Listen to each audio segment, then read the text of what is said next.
মহিলা কেন পর্দা করে না, একজন মহিলা কেন পর্দা বুঝে না, একজন মহিলা কেন পর্দা শিখলো না, এটার জন্য প্রথমত বাপ দায়ী।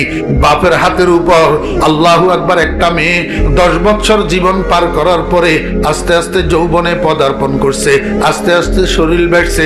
এই সময়ের মধ্যে বাপে তারে পর্দা শিখায় নাই, এই সময়ের মধ্যে বাপে তারে বোরকা চিনায় নাই, এই সময়ের মধ্যে এগানা বেগানা বাপে তারে বুঝাই নাই। এই কারণে মেয়েটা পর্দাহীন হয়েছে।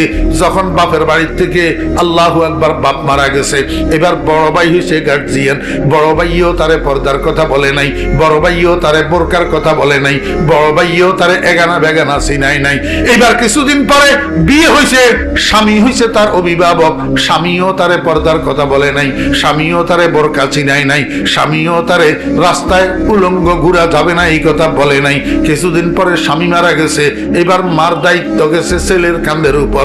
ছেলে হয়েছে সংসারের কর্তা, এই ছেলেও কোনোদিন মারে পর্দার কথা বলে নাই। আল্লাহর হাবিব জনাবে মুহাম্মদুর রাসূলুল্লাহ সাল্লাল্লাহু আলাইহি ওয়াসাল্লাম এই পর্দাহীন মহিলারা কিয়ামতের ময়দানে আল্লাহ পাকের আদালতে যখন দোষী সাব্যস্ত হবে, আল্লাহ পাক যখন জিজ্ঞেস করবে, ও মহিলা পর্দা কেন করলি না, পর্দা কেন করলি না, পর্দার হুকুম কেন মানলি না, পর্দা করা তো ফরজ ছিল, ফরজে কিফায়া না, ফরজে আইন, ফরজে আইন, ফরজে আইন, পর্দা করা ফরজে আইন, এই ফরজে আইন কেন মানলি না?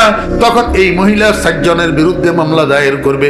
রব্বুল আলামিন 1 নম্বরে তো বাপে পর্দা চিনাই নাই, 2 নম্বরে ভাইয়ে পর্দা চিনাই নাই, 3 নম্বরে স্বামীও পর্দা চিনাই নাই, 4 নম্বরে পেটের সন্তানেও পর্দা চিনাই নাই। আয় আল্লাহ, এখন যদি আমাকে শাস্তি দিতে হয় তাহলে এই 7 জনের আগে শাস্তি দাও।